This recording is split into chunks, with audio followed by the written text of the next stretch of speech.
मैं मुझे तो बहुत बुखार है, बट अपने ने जैसे डिसाइड किया था कि भाई एनडीए का जो है फर्स्ट वीडियो जो फर्स्ट मार्च को लाना था, अम, किसी वजह से वो होली में शिफ्ट हो गया। तो जो हमारा पहला जो सीरीज था जीरो वीडियो में बताया था कि मैं पूरा ही कराऊंगा।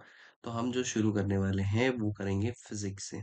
फिजिक्स से हमारी जो है वो शुरुआत होगी। और फिजिक्स के मैं आपको पहले कुछ चैप्टर्स बता देता हूँ। ठीक है। फिजिक्स के पहले मैं कुछ आपको चैप्टर्स बता देता हूँ जो कि हम पढ़ने वाले हैं। तो चैप्टर का नाम होगा जो हमारा वो है मेजरमेंट।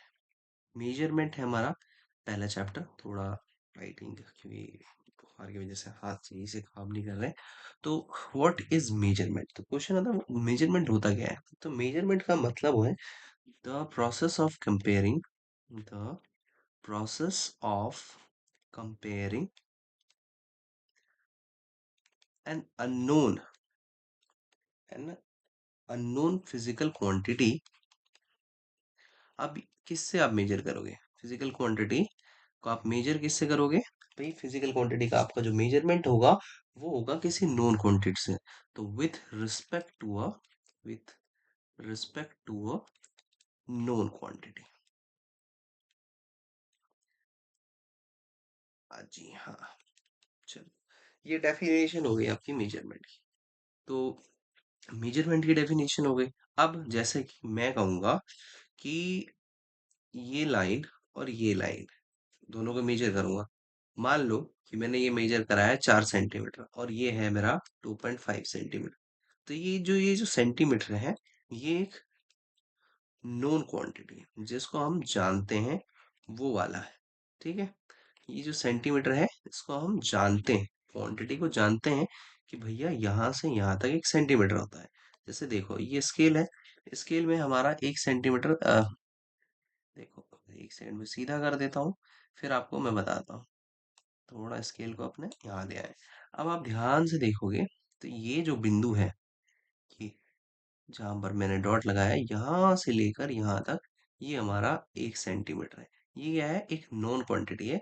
उसके रिस्पेक्ट में हमने कहा कि ये जो लाइन है इस नॉन क्वांटिटी के 4 टाइम्स है, इसीलिए हमारा 4 सेंटीमीटर हो गया है। समझे बात को? इस तरीके से हम डेफिनेशन पे आते हैं कि भाई मेजरमेंट क्या है। एक प्रोसेस है जिसमें हम कंपेयर करते हैं एक अननोन फिजिकल क्वांटिटी को एक नॉन फिजिकल क्वांटिटी। ठीक है।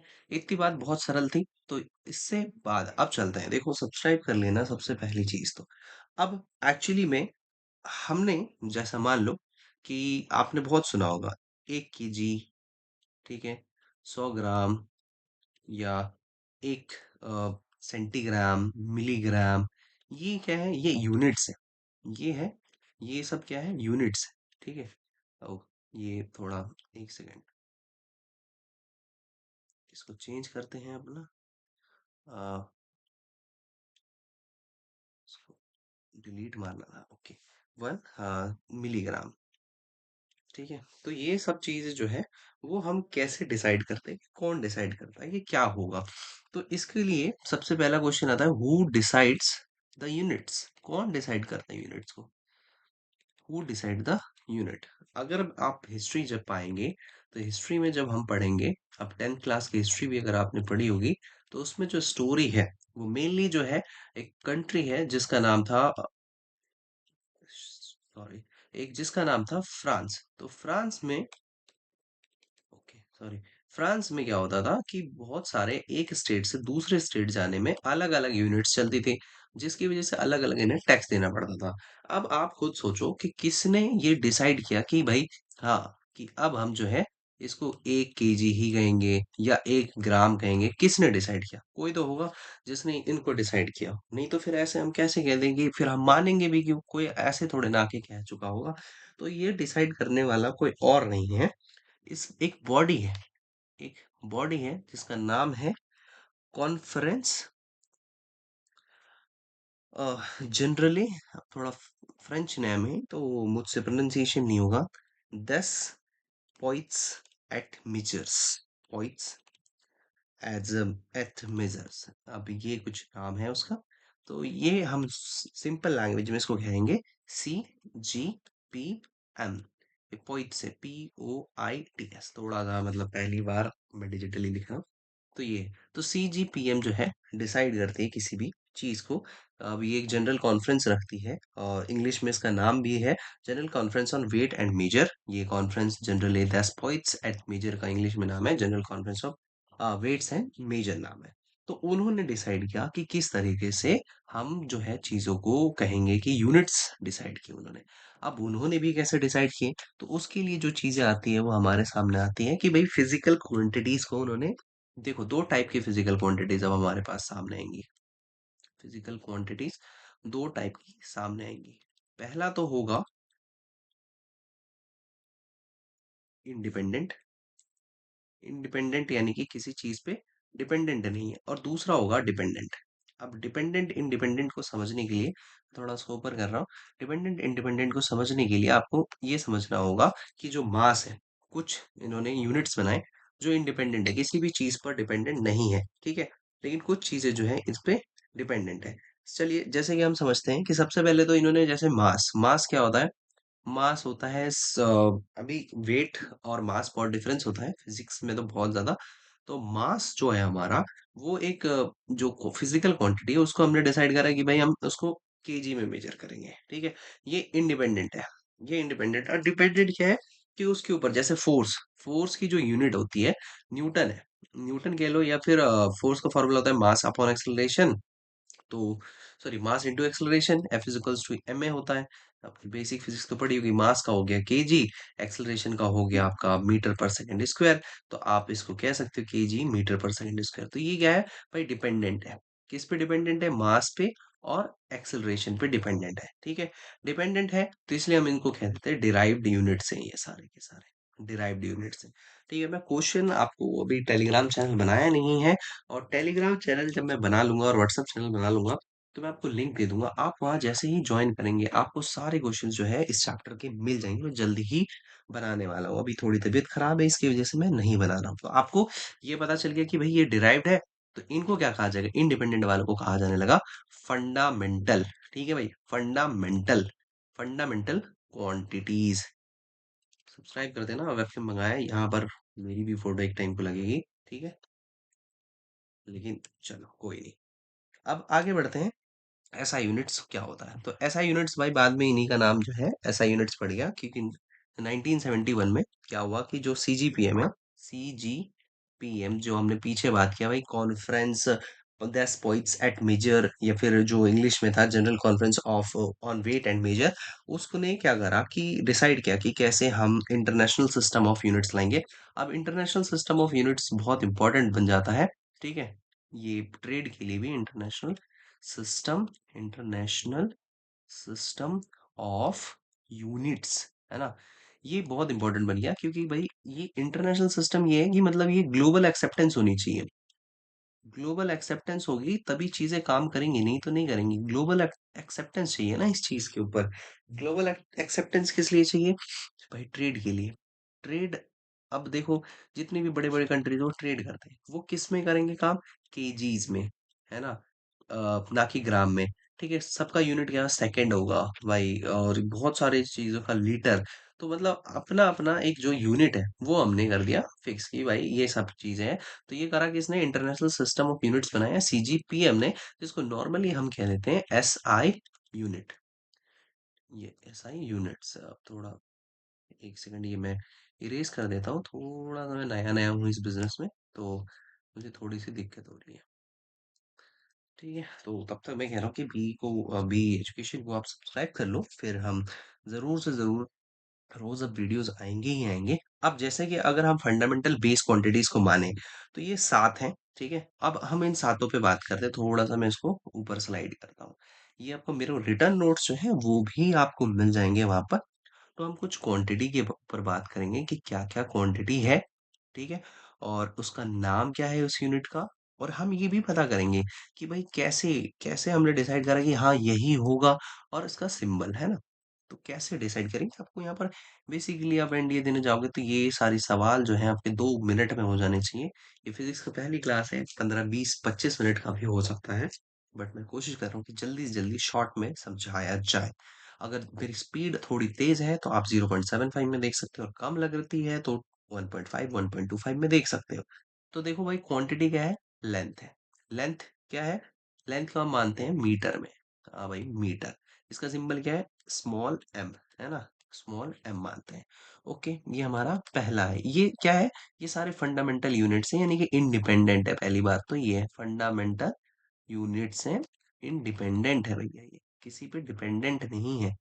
समझे बात को? दूसरा हमारे पास आता है मास। मास का आपको मैंने पीछे भी डिस्कस किया कि भाई क्या होगा? किलोग्राम होगा। हम किसी भी मास को मेजर करने के लिए हम यूज करेंगे के जी, है ना? तीसरी जो चीज है हमारे पास वो है टाइम। टाइम है हमारा। टाइम को तो हर कोई घंटे, बहुत सारी मेजरमेंट होती है, घंटा हो गया, ये हो गया, ठीक है। उसके अलावा हम जो है यूज करते हैं टाइम के लिए सेकंड, एसआई में, ठीक है, एसआई यूनिट में करते हैं सेकंड, एस से। क्योंकि भाई बहुत सारी और भी होती है, जैसे केजीएस यूनिट भी होगी, सीजीपी सीजीएम यूनिट भी होगी, तो मतलब ये सारे अलग अलग यूनिट्स भी आपको देखने को मिलेंगे। तो अलग अलग यूनिट, सीजीएस हो गया, एफपीएस हो गया, एमकेएस हो गया। थोड़ा सही से मैं बोल नहीं पा रहा, इसलिए मुझे प्रॉब्लम हो रही है, तो थोड़ी बहुत रेक्टिफाई कर देना मेरे वर्ड्स को। इलेक्ट्रिक करंट जो है, ये तो आपने 10th में भी पढ़ा होगा। इलेक्ट्रिक करंट हो गया हमारा, उसको कहा जाता है एम्पियर, है ना? एम्पियर, एंद्रे मेरी एम्पियर के नाम पे रखा गया है। ये फिर हो गया हमारा थर्मोडाइनेमिक्स। थर्मो थर्मोडाइनेमिक्स टेम्परेचर, या नॉर्मल आप टेम्परेचर समझो। वैसे तो हम इंडिया में सेल्सियस में मेजर कर देते हैं, लेकिन वर्ल्ड वाइड जो फेमस है वो केल्विन है। और मेडिकल वाले आपको याद होगा वो फ़ारेनहाइट में मेजर करके देता है ना। हाँ, 110 बुखार है भाई, ये क्या है? फ़ारेनहाइट में बुखार है आपका 110। ठीक है। सिक्स्थ यूनिट है हमारे पास अमाउंट ऑफ सब्सटेंस, कि हमारे पास कितनी चीजें हैं। थोड़ा सा मतलब अभी पहली पहली बार है तो मुझे भी थोड़ी सी घबराहट हो रही है, बट मैं अपना बेस्ट दूँ। मोल से हम यूनिट को मेजर करते हैं, और मोल को हम यूनिट करते हैं, शो करते हैं MOL। कहता है ना, एक मोल, दो मोल, वैसे। और seventh thing we have is luminous amount. Luminous यानी कि किस में कितनी इंटेंसिटी है, ल्यूमिनस इंटेंसिटी। तो इसको हम मेजर करते हैं कैंडेला से।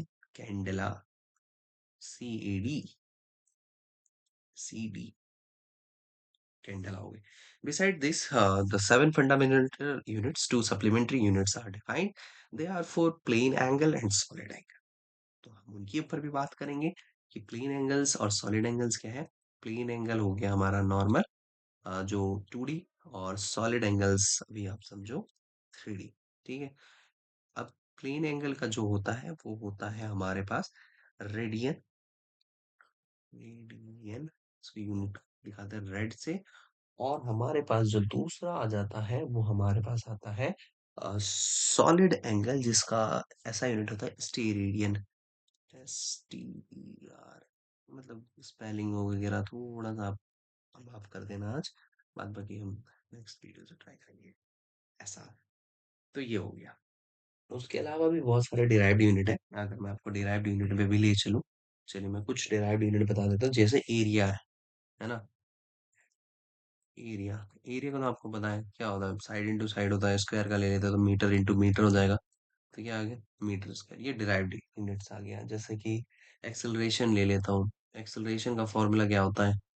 Acceleration change in velocity upon change in time, या तो ये हमारा हो गया वेलोसिटी का ms-1, टाइम का टी क्या, हम माफ करना, टाइम का हमारा पास आता है सेकंड। तो ये हमारे पास हो गया ms-2 हो गया। तो ये सारी चीजें जो है हम डिराइव कर सकते हैं। चाहे तो आप एक बार वर्क डन का भी कर सकते हो। वर्क डन का फॉर्मूला क्या होता है भाई? वर्क डन का देखो, फॉर्मूले पे बहुत अच्छी पकड़ होनी चाहिए। वर्क डन का फॉर्मूला होता है फोर्स इंटू डिस्प्लेसमेंट। फोर्स का हो गया हमारे पास न्यूटन। अ, न्यूटन, अब न्यूटन भी अगर हम चाहें तो उस यूनिट में लिख सकते हैं जो हमने पीछे ऊपर लिखा था, न्यूटन और ये मीटर। तो आंसर आ जाएगा न्यूटन मीटर। या अगर आप न्यूटन की जगह लिखते हो कि भाई ये फोर्स क्या था, फोर्स था मास इंटू एक्सेलरेशन। मास का हो गया हमारा केजी, एक्सेलरेशन का हो गया ms-2। तो ये हमारे पास आ जाता है kg m² s-2।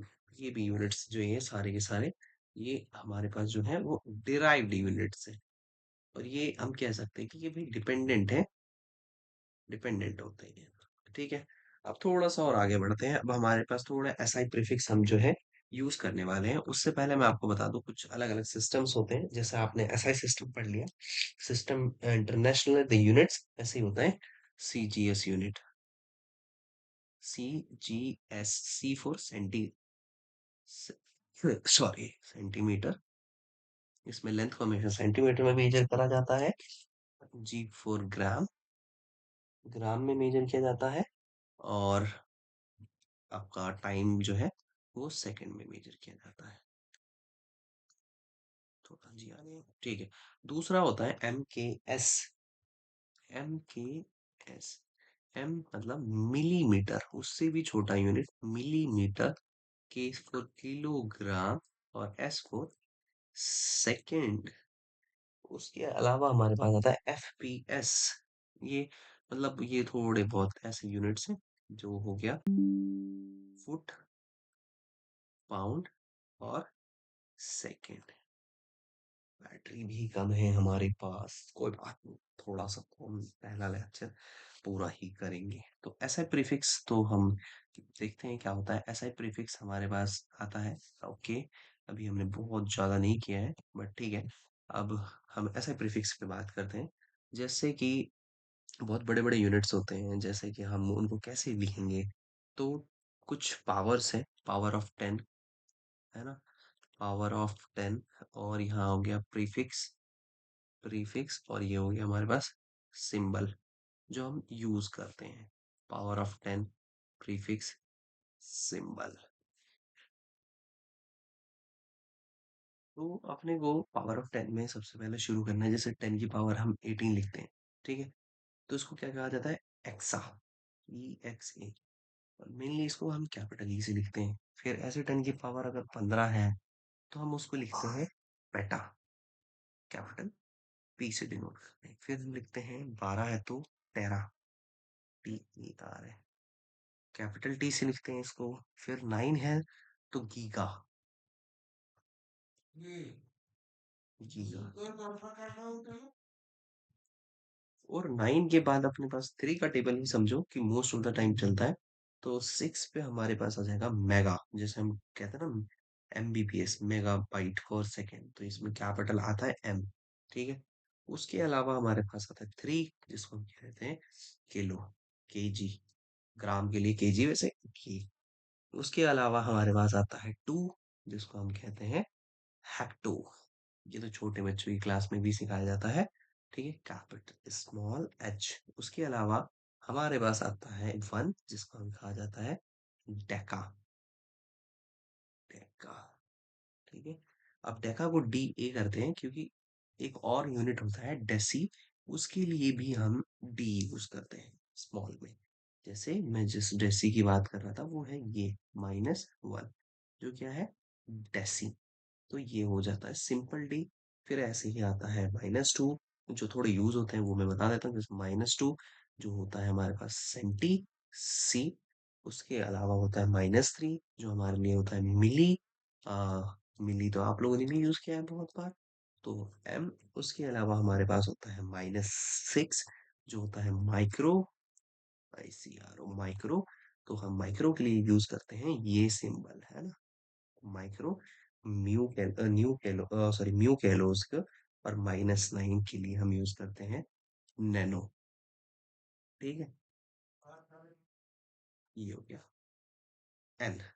तो ये सारे हम जो है पावर ऑफ 10 यूज करते हैं यहाँ पर उसके लिए, ठीक है। अब हम डेफिनेशंस पे जाते हैं कि हमने कैसे कहा किसी को कि हम इतना इतना इतना ही लेने वाले हैं। पहला वीडियो थोड़ा बड़ा है क्योंकि बेसिक फिजिक्स हम कर रहे हैं, और बेसिक फिजिक्स के लिए इतना टाइम हमें देना ही पड़ेगा। चलिए डेफिनेशंस को स्किप करते हैं क्योंकि वो उतना बड़ा रोल नहीं प्ले करता है। तो हम डायमेंशंस पे जाते हैं कि क्या होता है डायमेंशंस और क्या काम आता है डायमेंशन। तो हमारा जो टॉपिक है वो है डायमेंशन। अब ये मत समझिएगा कुछ ज्यादा इंपॉर्टेंट स्किप हो गया, क्योंकि अगले वीडियो में हम जो है सिर्फ डेफिनेशंस के ऊपर बात करेंगे। क्योंकि ये वीडियो अगर हमने डेफिनेशन पे डाल दी तो काफी लंबा हो जाएगा। तो डायमेंशंस क्या होती है कि जितनी भी फिजिकल क्वांटिटी होती है उनको एक बेस क्वांटिटीज में निकाला जा सकता है। तो हम कह सकते हैं पावर, सिंपल लैंग्वेज में कह सकते हैं power which the fundamental units are raised, which the fundamental units are raised, units are raised, है ना, in order to obtain the units of that quantity, in order to obtain, ये थोड़ी बहुत definition है, to obtain the units of, sorry,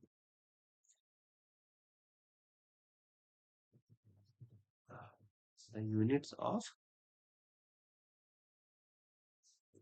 that quantity। तो ये हमारी पूरी हो गई एक डेफिनेशन डायमेंशन की। अब ये कैसे डायमेंशन है, जैसे कि अगर मैं बात करूं डायमेंशन को थोड़ा सा इधर शिफ्ट करता हूँ, लिखना तो लिख लो आप, इसको मैं पार्टीशन देता हूँ, ठीक है।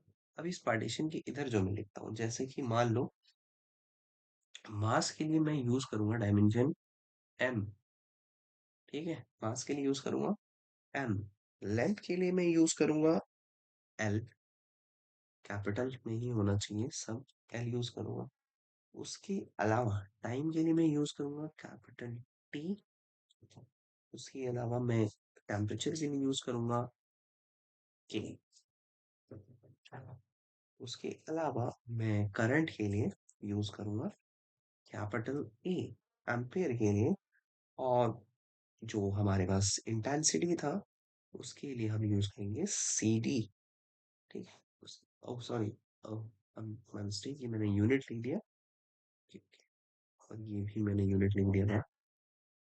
टेम्परेचर के लिए हम यूज करेंगे टी, और करंट के लिए यूज करेंगे हम टी, टाइम के लिए था, ओके ये फाइन था केल्विन। के करंट के लिए हम यूज करेंगे एम्पियर होता है ऐसा यूनिट, तो हम यूज करेंगे क्यू, है ना, प्राइमरी डायमेंशन यूज करेंगे, क्यू स्टैंड फॉर चार्ज। और इंटेंसिटी के लिए हम यूज करेंगे सी, कैंडेला। तो यही सारे हम डायमेंशन जो है हम यूज करने वाले हैं। थोड़ी बहुत मेरी अंडरस्टैंडिंग सो माफ कर दिएगा, क्योंकि बहुत ज्यादा ही बुखार है, ऊपर से प्रेशर बहुत है, अभी एग्जाम्स चल रहे हैं, तो थोड़ा बहुत इधर उधर निकल, तो सारी लिख देता हूँ मैं आप लोगों के लिए, बट मैं अपनी मिस्टेक्स को करेक्ट कर लेता हूँ, ठीक है।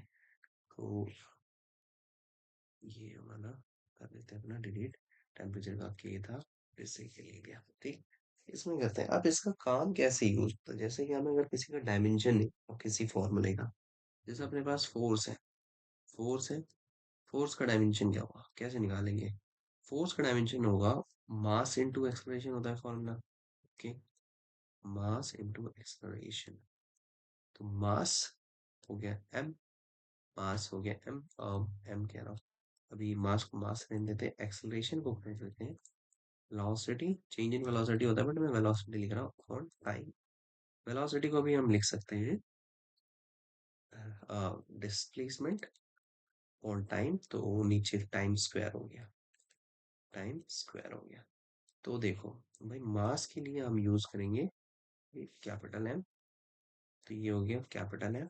डिस्प्लेसमेंट क्या है, डिस्टेंस है एक तरीके का, छोड़ो, डिस्प्लेसमेंट क्या है, ये है, तो एल यूज करेंगे। और टाइम जो है हमारे पास वो किसमें होगा, टी में, यहाँ टाइम स्क्वायर है, तो टी की पावर टू, तो इसकी यूनिट बनी M L T upon T square, तो इसको हम लिख सकते हैं M L T minus two. ये जो है ये हमारे डायमेंशन फॉर्मूला बन गई फोर्स के लिए। आप कैसे भी बना सकते हो, अलग अलग फॉर्मूले की भी बना सकते हो। जैसे कि लेट से हम काम करते हैं वर्क पे, वर्क पे, वर्क जो है वो होता है force into displacement, force into displacement. तो देखो फोर्स को तो हमने निकाल दिया था, M L T minus two, बार बार निकालने से अच्छा है ये रहा। और displacement is a kind of distance या लेंथ, तो ये रहा हमारा एल, तो ये हो गया। देखो क्या होगा, M L square T minus two हो गया, ठीक है।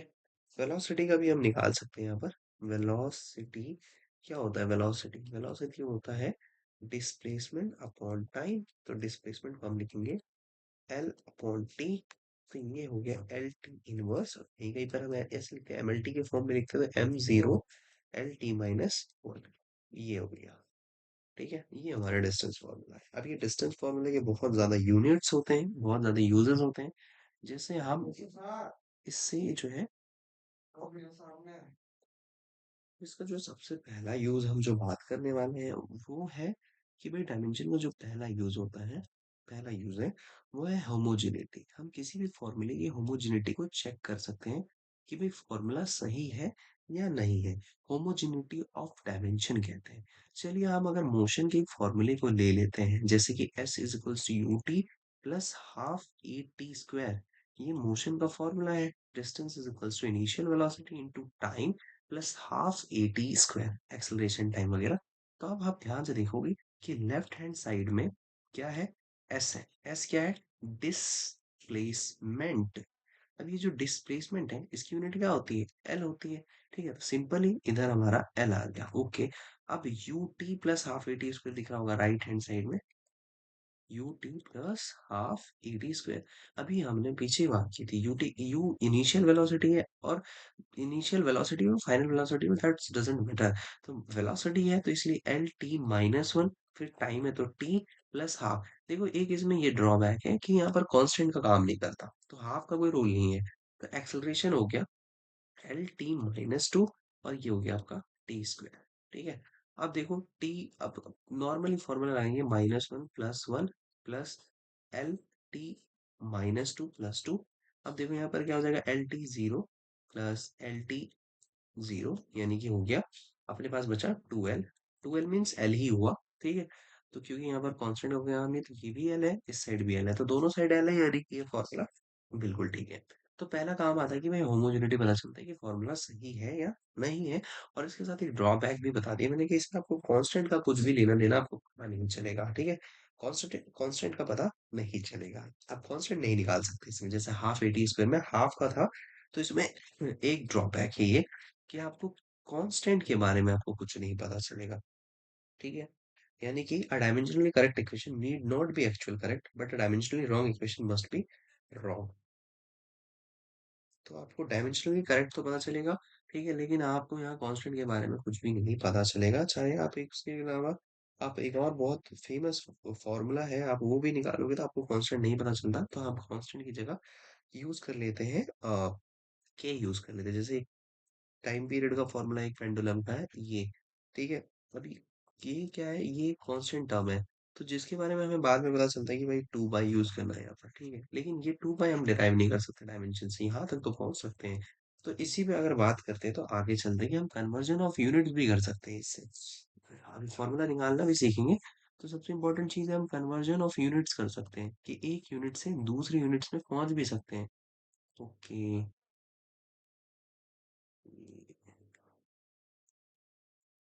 अच्छा, वो ऑफ लिख देता हूँ, समझ जाना ऑफ है।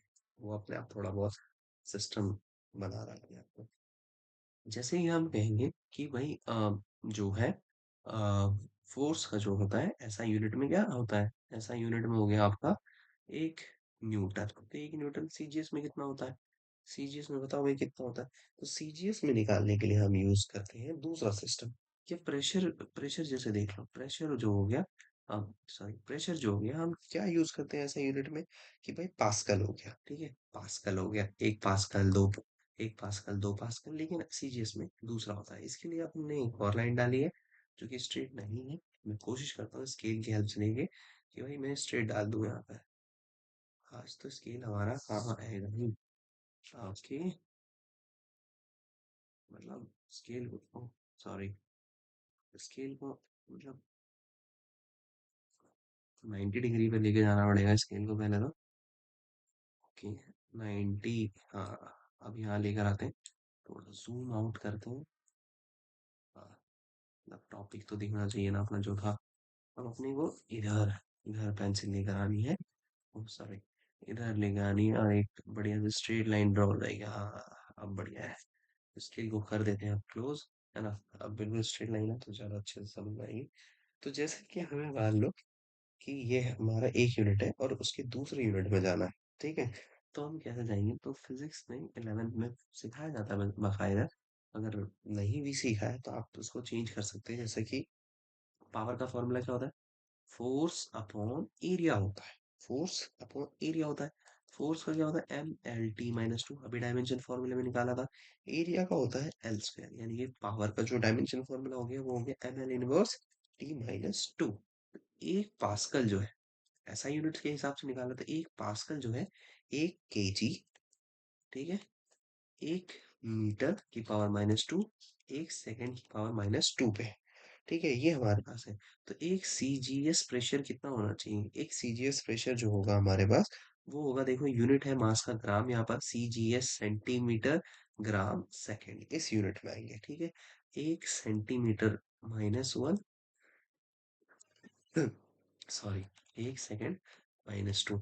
अब हमें एक यूनिट से दूसरे यूनिट में जाना है, यानी कि एक पास्कल से एक सीजीएस प्रेशर में जाना है। सीजीएस प्रेशर में जाना है, तो उसके लिए क्या करेंगे, डिवाइड करवा देते हैं। एक पास्कल को हम क्या लिख सकते थे, 1 kg, 1 मीटर की पावर -1, और 1 सेकेंड की पावर -2, ये छोड़ हटा दो।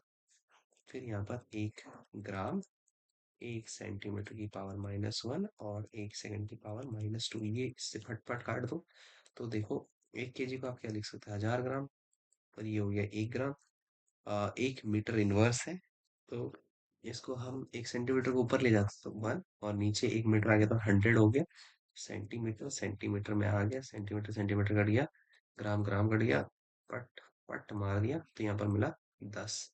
10 यानी कि एक, इधर लिख देता हूँ मैं, इस साइड ध्यान से देखना, एक पास्कल इज इक्वल्स टू, ये देखो ये यहाँ पर डिवाइड में था, तो दूसरे साइड जाता तो मल्टीप्लाई जाता, तो 10 into 1 CGS pressure, 1 CGS pressure, यानी कि एक पास्कल आपका कितना है, 10 सीजीएस प्रेशर के बराबर है। आप एक यूनिट से दूसरे यूनिट में फटाक से चेंज कर सकते हो। 32 मिनट के वीडियो में आपने यूनिट्स के बहुत सारे कॉन्सेप्ट सीख लिए हैं। ठीक है, और इसके बाद सिर्फ एक और कॉन्सेप्ट बाकी रह गया है कि कैसे फॉर्मूला आप निकाल सकते हो। उसके बाद ये वीडियो एंड है। उसके अलावा जो क्वेश्चंस इसके रिलेटेड में आएंगे वो आपको अगली वीडियो के लिंक पे मिल जाएगा कि कौन कौन से क्वेश्चन करने हैं आपको। ठीक है, अभी तक मैं कह रहा हूँ जिसने भी सब्सक्राइब नहीं किया है, कर दो भाई, बहुत मेहनत। ठीक है, समझे? काफी ज्यादा मैसेजेस आ रहे हैं क्लास के लिए, क्योंकि ऑफलाइन क्लासेस भी होती हैं हमारी।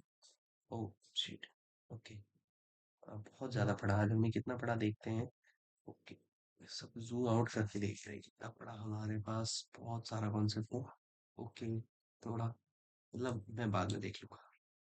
थोड़ा सा और जूम इन करते हैं, अब मैं आपको वक्त ज़ाया नहीं करते हुए मैं आपको लास्ट कॉन्सेप्ट पे हम पहुंचते हैं। ठीक है, अब ये है हमारे पास अपना लास्ट कॉन्सेप्ट, जो है हमारे पास डिड्यूसिंग रिलेशन, यानी कि आप नॉर्मली समझो फॉर्मूला निकालना है। डिड्यूसिंग रिलेशन अमंग फिजिकल क्वांटिटीज।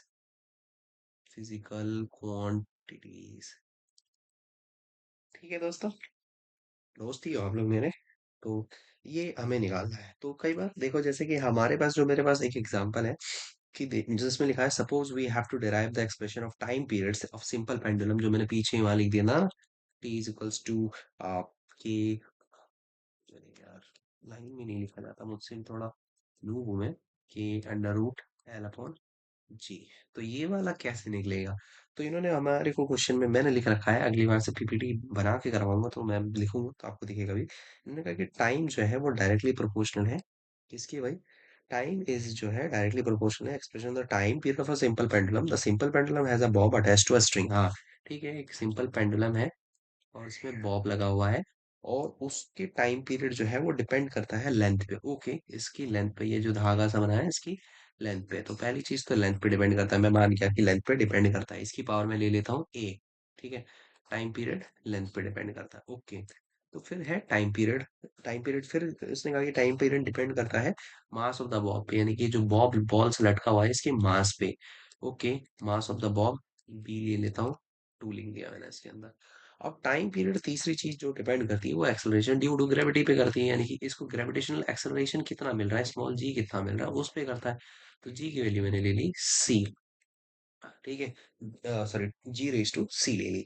अब मैं तीनों को अगर एक साथ लिखता हूँ इस साइड, राइट साइड में लिखूंगा मैं, T directly proportional to N A M B और जी सी। ये हो गया। अब मैं डायरेक्टली प्रोपोर्शनल को हटाता हूँ तो ये कांस्टेंट आता है मेरे पास, टी इज इक्वल्स टू के एल ए एम बी जी सी। और हमने अभी होमोजेनिटी में पढ़ा था दोनों साइड के फॉर्मूले सेम रहने चाहिए। तो इसका डायमेंशनल फॉर्मूला क्या होगा, एम एल टी वन, और ये जीरो, क्योंकि टाइम है बस। के को तो छोड़ दो, उसको लेंथ है, लेंथ यानी कि एल की पावर एक, एम है मास, मास की पावर तो बी, और एक्सलेशन ड्यू टू ग्रेविटी है, एक्सलेशन है तो उसका एल टी माइनस टू था। सॉरी, एक सेकंड एक सेकंड।